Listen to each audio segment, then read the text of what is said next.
स्वागत है आप सभी का learn and fun 11th and 12th के साइंस के चैनल पे। तो लास्ट लेक्चर में बच्चों हमने बहुत ही रंग बिरंगी स्लाइड आज लास्ट जो हमारा लेक्चर हुआ था जहाँ पे हम लोगों ने डुअल नेचर के का वन शॉट काइंड ऑफ किया था। आज हम लोग उसी के प्रीवियस ईयर क्वेश्चंस पे थोड़ा सा काम करने वाले हैं। ठीक है जी।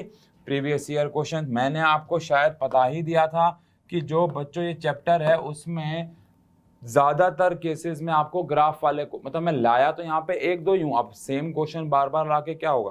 लेकिन अगर आप सबके पास भी 10 ईयर है तो अपने लेवल पे जाके चेक करें कि भाई या इंटरनेट पे कर लें कि ज्यादातर आपको एग्जाम में क्या मिल रहा है। तो मिल रहा है ग्राफ के ऊपर क्वेश्चन। अगर इसके 10 ईयर में 50 क्वेश्चन है तो 25 क्वेश्चन आपको ग्राफ के ऊपर मिलेंगे बच्चों। चलो शुरू करते हैं dual nature of radiation and matter के प्रीवियस ईयर क्वेश्चंस। चलिए पहला सवाल आ रहा है, आइए आइए आइए भाई। पहला सवाल हमारे पास आ रहा है, the given graph shows the variation of photo electric current, यानी कि आई हमें यहाँ पे दे रखा है y एक्सिस पे और x एक्सिस पे हमें पोटेंशियल दे रखा होगा। ऑब्वियसली बात है, दो मटेरियल दे रखे हैं फॉर टू डिफरेंट इंटेंसिटीज, दो अलग अलग इंटेंसिटीज हैं, दो अलग अलग मटेरियल है। आपको क्या करना है, आपको आइडेंटिफाई करना है the pairs of curve that correspond to different material but same intensity. Material अलग होना चाहिए लेकिन इंटेंसिटी सेम। याद रखेंगे, मैं यहाँ पे लिख रहा हूँ, आपको एग्जाम में लिखना नहीं है। अगर हमारा मटेरियल डिफरेंट हुआ तो हमारी जो स्टॉपिंग पोटेंशियल है, याद करेंगे, वो हमारी स्टॉपिंग पोटेंशियल जो है वो भी हमारी डिफरेंट हो जाएगी। याद करेंगे भाई। लेकिन अगर हमारे इंटेंसिटी जो है वो सेम है तो हमारा जो सैचुरेशन होगा वो सेम हो जाएगा। अब सैचुरेशन आप देख सकते हो इस वाले ग्राफ यानी कि 1 और 3 वाले के लिए सेम है, लेकिन इनके लिए स्टॉपिंग पोटेंशियल अलग अलग है। ऐसे जो सेकेंड वाला कर्व है और जो फोर्थ वाला कर्व है, इन दोनों के लिए भी सैचुरेशन सेम है लेकिन स्टॉपिंग पोटेंशियल अलग अलग है। तो पेयर 1 जो हमारे पास आ रहा है वो है फर्स्ट एंड थर्ड का पेयर, फर्स्ट एंड थर्ड का पेयर।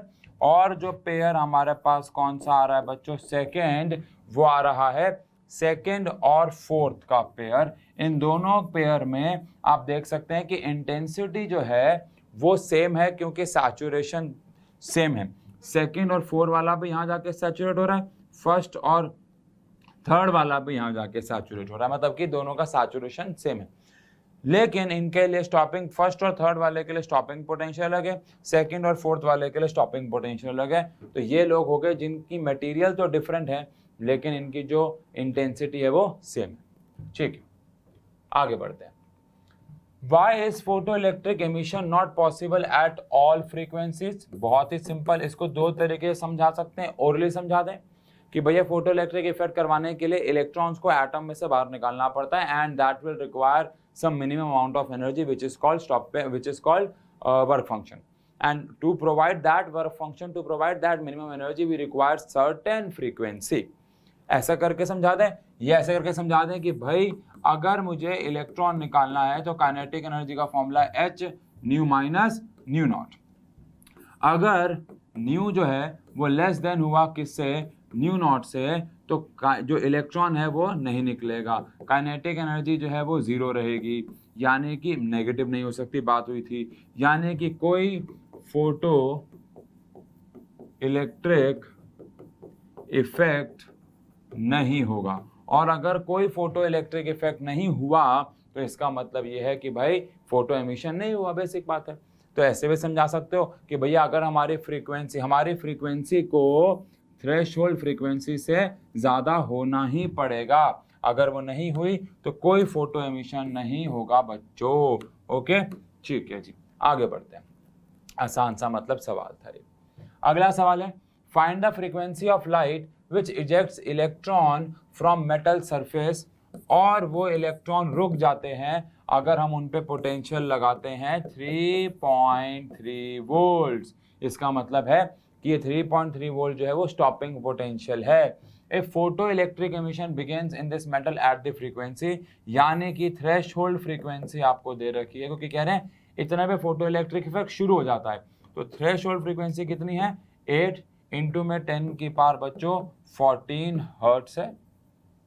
आपको क्या निकालना है, फाइंड द फ्रीक्वेंसी। पहले तो फ्रीक्वेंसी भी निकालनी है और फिर वर्क फंक्शन भी निकालना है। वर्क फंक्शन तो निकालना बहुत ही आसान है, इससे पहले फ्रीक्वेंसी ही निकाल लेते हैं, है ना भाई। आओ जी, क्या आपको याद है एक फॉर्मूला हमने पढ़ा था, E V naught is equal to H nu minus nu naught, है ना। ये फॉर्मूला हम लोगों ने पढ़ लिया था। अब ई की वैल्यू होती है 1.6 इंटू में 10 की पावर माइनस 19, वी नॉट हमें दे रखा है बच्चों 3.3, एच की वैल्यू 6.63 इंटू में 10 की पावर माइनस 34। फ्रीक्वेंसी हमें निकालनी है और थ्रेशोल्ड फ्रीक्वेंसी हमें दे दी गई है। थ्रेशोल्ड फ्रीक्वेंसी मतलब मिनिमम फ्रीक्वेंसी जो इलेक्ट्रॉन निकालने के लिए चाहिए होती है, वो हमारे पास है, कितनी है, 8 इंटू में 10 की पावर 14। इसको इधर ले जाएंगे, डिवाइड करेंगे, मतलब वो आपका काम है।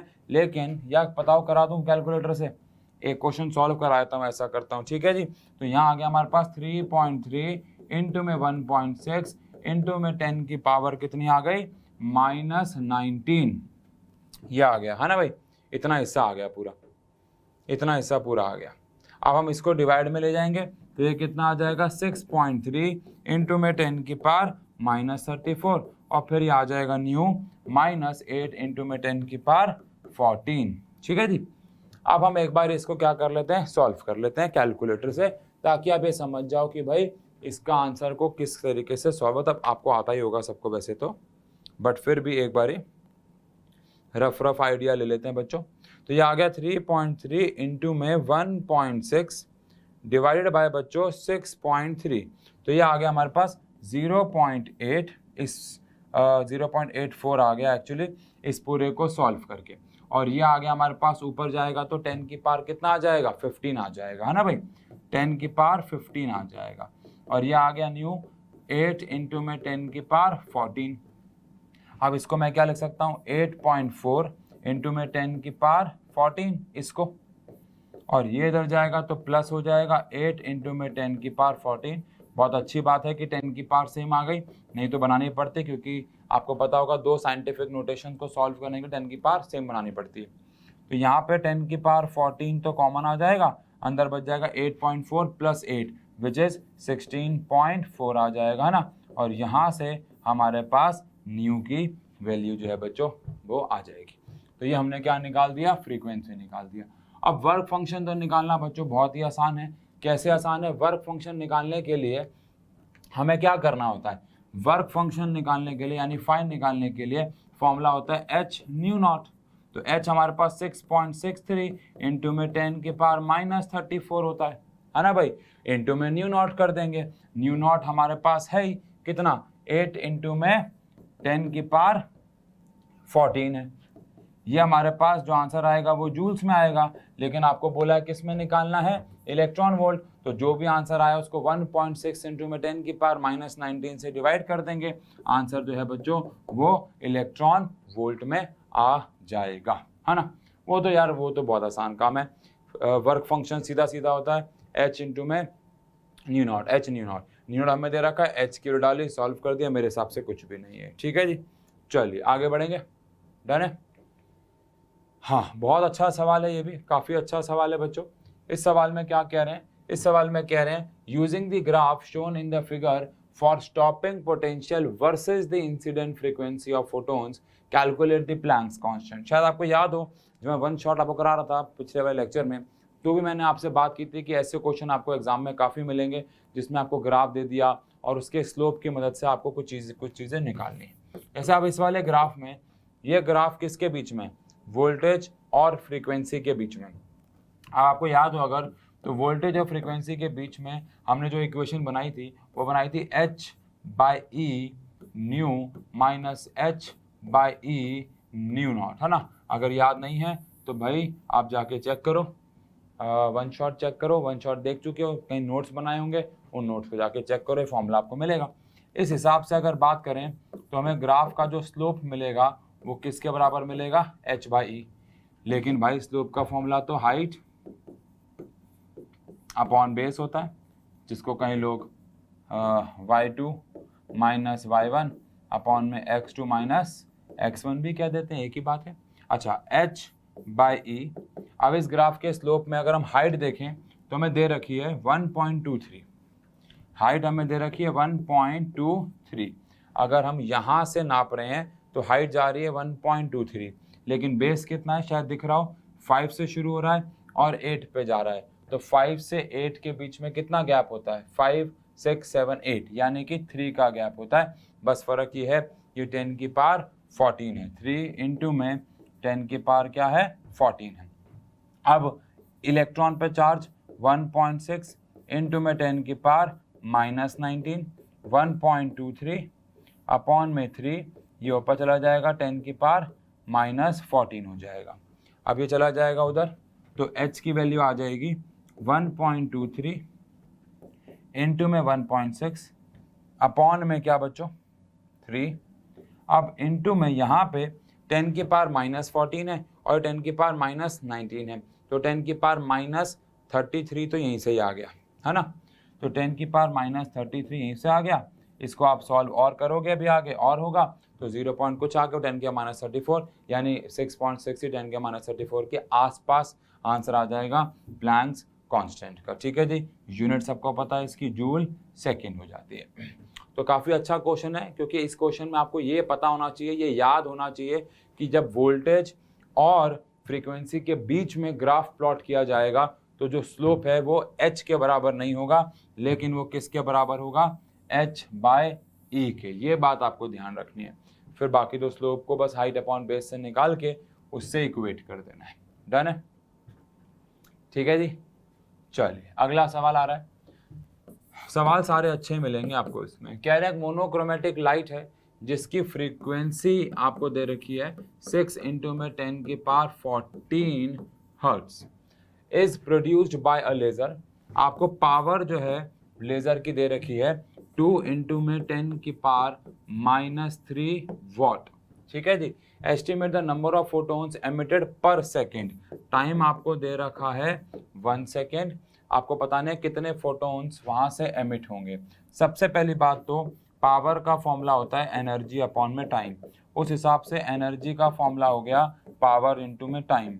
पावर हमारे पास है पावर हमारे पास है बच्चों कितनी, पावर हमारे पास है 2 इंटू में 10 की पावर -3 और टाइम हमारे पास कितना है 1 है। तो एनर्जी आ गई हमारे पास 2 इंटू में 10 की पावर -3 जूल्स। ध्यान रखिएगा ये एनर्जी टोटल एनर्जी है, ये एनर्जी टोटल एनर्जी है, ये वो एनर्जी है जो हमें उस लेज़र से चाहिए। अब मैं क्या करने जा रहा हूं, एनर्जी ऑफ 1 फोटोन, ये वो टोटल एनर्जी थी बच्चों जो मुझे चाहिए, और ये एक फोटोन की एनर्जी है। तो मैं एक फोटोन की एनर्जी निकाल के टोटल एनर्जी से अगर डिवाइड कर दूंगा तो नंबर ऑफ फोटोन्स आ जाएंगे, है ना भाई। अब टोटल एनर्जी का फॉर्मूला क्या होता था भाई, वो तो हमने निकाल लिया, सॉरी। अब इंडिविजुअल एक फोटोन की एनर्जी का फॉर्मूला h न्यू, h हो गया 6.63 10 की पावर -34 और न्यू कितना हो गया बच्चों 6 इंटू में 10 की पावर 14। इसको सॉल्व किया, इतना जूल एक फोटोन का की एनर्जी आ गई। अब अगर मुझे निकालने हो number of photons in 1 second, क्योंकि टाइम को मैंने वहाँ पे 1 सेकेंड ही लिया था, तो 1 सेकेंड में कितने फोटोन्स निकलेंगे, तो जो भी मेरे पास टोटल एनर्जी आई थी उसको मुझे बस डिवाइड करना है किससे बच्चों, एक की जो क्या आई थी हमारे पास एनर्जी, जिसको हमने क्या बोल दिया E0। तो इतने, या यूनिटरी मेथड कि भैया टोटल एनर्जी जो है वो मेरे पास इतनी है, एक फोटोन की एनर्जी इतनी है, डिवाइड कर दिया तो मेरे को मिल जाएगी कितनी एनर्जी आई, कितने नंबर ऑफ फोटोन्स वहां पे एमिट हुए। डन है, इजी जॉब। 2 नंबर में क्वेश्चन आ सकता है, ये बड़े आराम से आ सकता है। चलिए आगे बढ़ेंगे। हाँ, ये सवाल भी काफी अच्छा है बच्चों, 2017 में ही आया था। कह रहे वर्क फंक्शन आपको मेटल्स का दे रखा है, सोडियम का दे रखा है 2.75 इलेक्ट्रॉन वोल्ट, पोटेशियम का 2.3, मॉलिब्डेनम का 4.17 और निकल का सबसे ज़्यादा दे रखा है 5.15 इलेक्ट्रॉन वोल्ट। कह रहे हैं which of these metal will not cause, इनमें से कौन कौन फोटो एमिशन नहीं करेगा अगर उसके ऊपर इतने एंगस्ट्रॉम की एक लेज़र मारी गई। तो प्लान क्या है, सबसे पहले हम ये निकाल लेते हैं कि जो लेज़र मारी गई इस लेज़र के पास कितनी इलेक्ट्रॉन वोल्ट की एनर्जी है। अब अगर उस इलेक्ट्रॉन वोल्ट की एनर्जी मैं निकाल लेता हूं तो बस मुझे ये चेक करना होगा कि उसकी इलेक्ट्रॉन वोल्ट की एनर्जी बाकियों में से किससे ज़्यादा है। जिससे ज़्यादा होगी उस पर गिर के वो फोटो एमिशन कर देगी। तो सबसे पहले हम क्या करते हैं, एनर्जी इन लेज़र निकाल लेते हैं। फॉर्मूला होता है एच न्यू, लेकिन हमें यहाँ पे वेवलेंथ दे रखी है तो एच सी बाय लैम्डा हो जाएगा।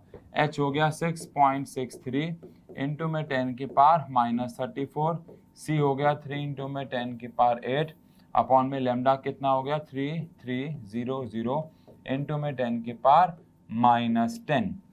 अब अगर हम, क्योंकि बेटा इसको सॉल्व करना बहुत ज़रूरी है ताकि मैं आपको आगे का आंसर समझा सकूं, तो इसका हम अगर यहाँ पे बच्चों समझाएं तो 6.63 इंटू में 3 और यहाँ पे हमारे पास आ गया बच्चों डिवाइडेड बाय 3300, तो ये आ गया 0.00603 इंटू में 10 की पावर कितनी आ गई है हमारे पास, ये हमारे पास बच गई 24 में से 8 गए बच्चों, ये आ गया 16, तो 10 की पावर -16, इसको 1 2 3 कर दें तो ये आ गया 6.03 इंटू में 10 की पावर -19, ये जूल्स आ गई। बट हमें एनर्जी किस में लेनी होगी, इलेक्ट्रॉन वोल्ट्स में, ताकि हम इनसे कंपेयर कर सकें। ठीक है जी, तो एनर्जी को इलेक्ट्रॉन वोल्ट में निकालने के लिए 6.03 इंटू में 10 की पावर -19 को 1.6 इंटू में 10 की पावर -19 से डिवाइड करना होगा। तो बेसिकली 6.03 को डिवाइड कर दिया 1.6 से, तो ध्यान सुनना है, आंसर आ गया 3.77 इलेक्ट्रॉन वोल्ट, 3.77 इलेक्ट्रॉन वोल्ट। अब आप अकल लगाओ, अगर आंसर 3.77 इलेक्ट्रॉन वोल्ट आ गया, इसका मतलब जो ये लेज़र है जो भी है ये कितनी एनर्जी लेके आ रही है, 3.7 इलेक्ट्रॉन वोल्ट। अब 3.7 इलेक्ट्रॉन वोल्ट एनर्जी किसके इलेक्ट्रॉन को निकाल देगी। सोडियम कह रहा है मेरे इलेक्ट्रॉन को निकालने के लिए 2.75 चाहिए, पोटेशियम कह रहा है मेरे इलेक्ट्रॉन को निकालने के लिए 2.3 चाहिए, निकल कह रहा है भैया 5.15 चाहिए, मॉलिब्डेनम कह रहा है भैया 4.17 चाहिए। तो ये बहुत क्लियर है कि एनर्जी ऑफ लेज़र ज़्यादा आई है वर्क फंक्शन ऑफ कौन कौन, सोडियम एंड पोटेशियम से। तो हम ऐसा कह सकते हैं भाई कि sodium and potassium will show photo emission, ये लोग फोटो एमिशन दिखाएंगे, लेकिन निकल और कौन बच्चों, मॉलिब्डेनम, ये हमारे को कोई फोटो एमिशन नहीं दिखाएंगे, इनसे कोई फोटो इलेक्ट्रिक इफेक्ट हमें देखने को नहीं मिलेगा, क्योंकि इनकी वर्क फंक्शन इससे जितनी हमने एनर्जी दी है इससे ज़्यादा है बच्चों। ठीक है जी, डन। अगला सवाल आ रहा है, light of wavelength 2000 angstrom falls on metal surface, जिसका वर्क फंक्शन आपको दे रखा है। ठीक है जी, काइनेटिक एनर्जी निकालनी है इलेक्ट्रॉन वोल्ट में, पहला काम है। दूसरा काम है क्या चेंज होगा इन दी, पहला पार्ट कर लेते हैं, चलो ऐसा करते हैं। ठीक है जी, सबसे पहले क्या क्या दे रखा है जी, हमें वर्क फंक्शन दे रखा है 4.2 इलेक्ट्रॉन वोल्ट, वर्क फंक्शन दे रखा है 4.2 इलेक्ट्रॉन वोल्ट, हमें वेवलेंथ दे रखी है तो उससे हम एनर्जी निकाल लेते हैं। पहले वेवलेंथ हमें दे रखी है 2000 एंगस्ट्रॉम विच इज 2 इंटू में 10 की पावर -7 मीटर। एनर्जी का फॉर्मूला क्या होता है, H C by lambda, 6.63 into 10 की पावर -34, सी हो गया 3 इंटू में 10 की पावर 8 और लैम्डा कितना हो गया 2 इंटू में 10 की पावर -7। इसको सॉल्व किया, इतना जूल्स आ गया, 1.6 इंटू में 10 की पावर -19 से डिवाइड कर दिया, तो एनर्जी किस में आ गई, इलेक्ट्रॉन वोल्ट में आ गई। अब आपको याद हो तो हमारे पास एनर्जी का फॉर्मूला था वर्क फंक्शन प्लस में काइनेटिक एनर्जी।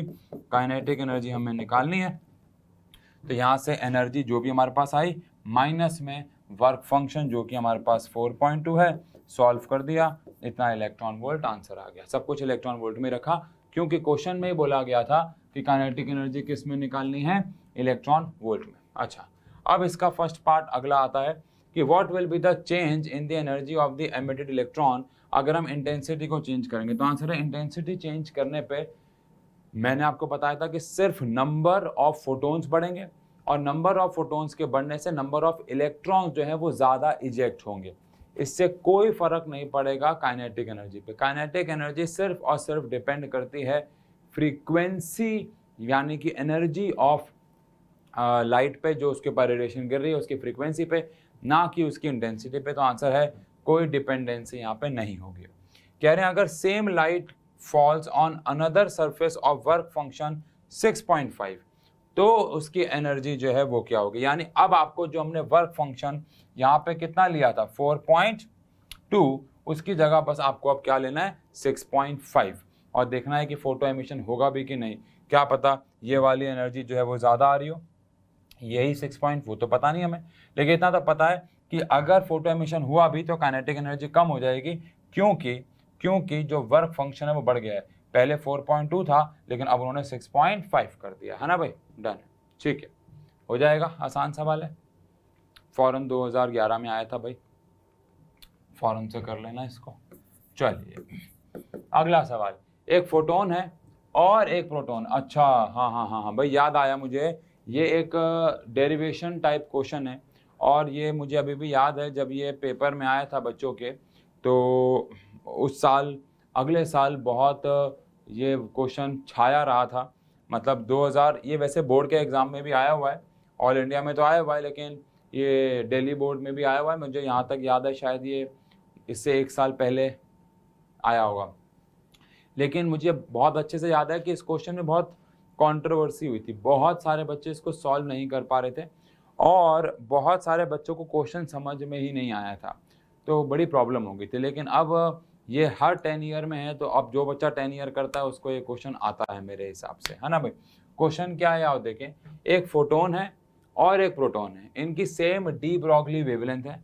आपको प्रूफ करना है कि जो एनर्जी ऑफ प्रोटॉन है, यानी कि आपको प्रूफ करना है कि जो एनर्जी ऑफ प्रोटॉन है वो 2m lambda c by h times है काइनेटिक एनर्जी ऑफ प्रोटॉन के।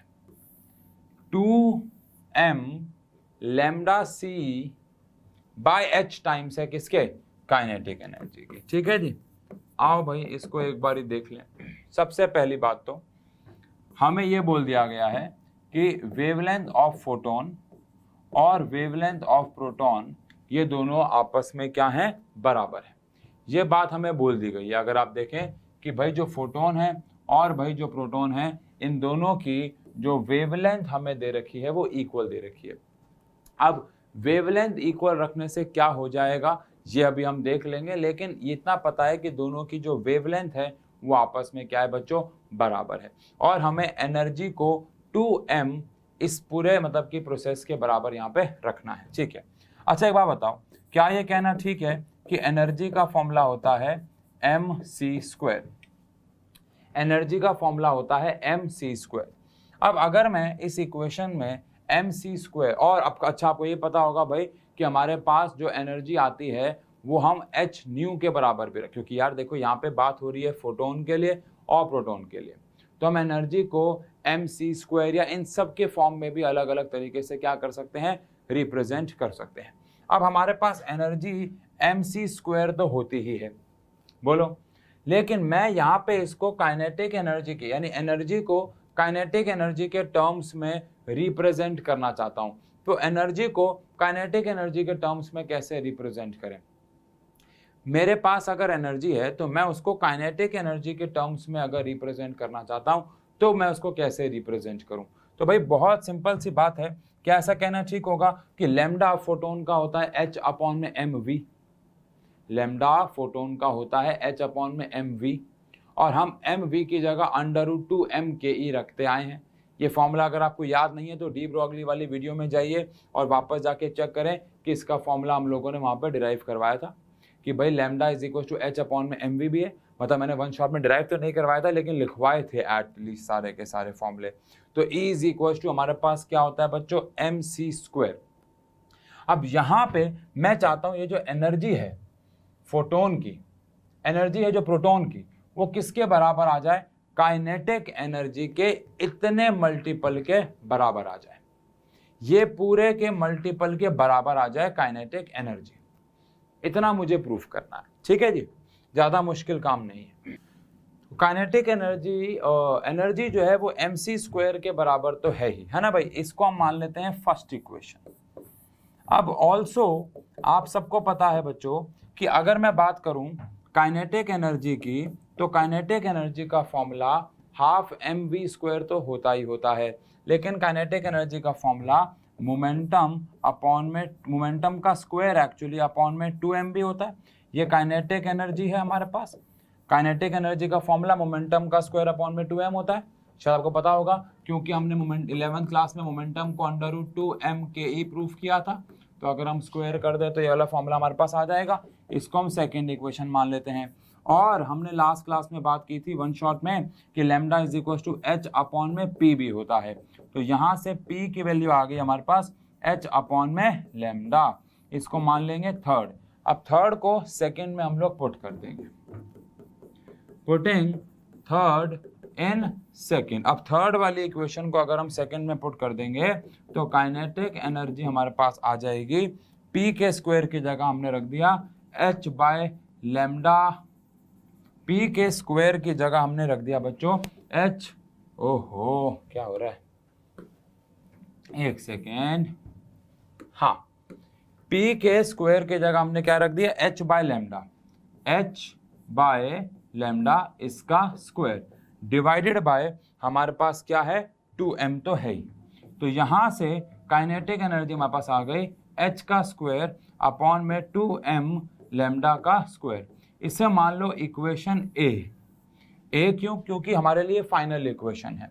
अब एनर्जी का जो फॉर्मूला होता है वो फोटोन के लिए वो hc/λ भी होता है ना भाई। ये तो फोटोन की एनर्जी होती ही है, इसको मान लेते हैं b। अब हम a और b को डिवाइड कर देते हैं। अच्छा जगह नहीं है, a और b को हम लोग क्या कर देते हैं बच्चों, डिवाइड कर देते हैं। अच्छा मैं इसके बाद एक ब्लैंक स्लाइड यहाँ पे ले लेता हूँ, एक सेकेंड, क्योंकि ये यहाँ पे खत्म नहीं होगा बच्चों।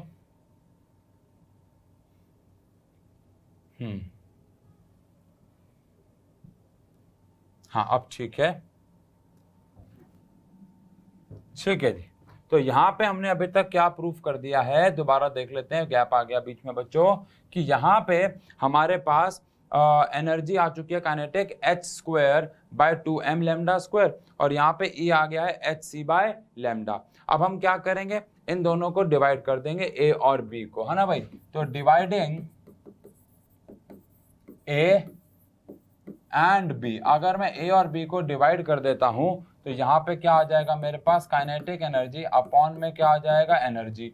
ऊपर क्या आ जाएगा मेरे पास h² अपॉन में h² है ये, अपॉन में 2m λ² 2m λ² डिवाइडेड बाय, और नीचे मेरे पास क्या आ जाएगा hc/λ hc/λ।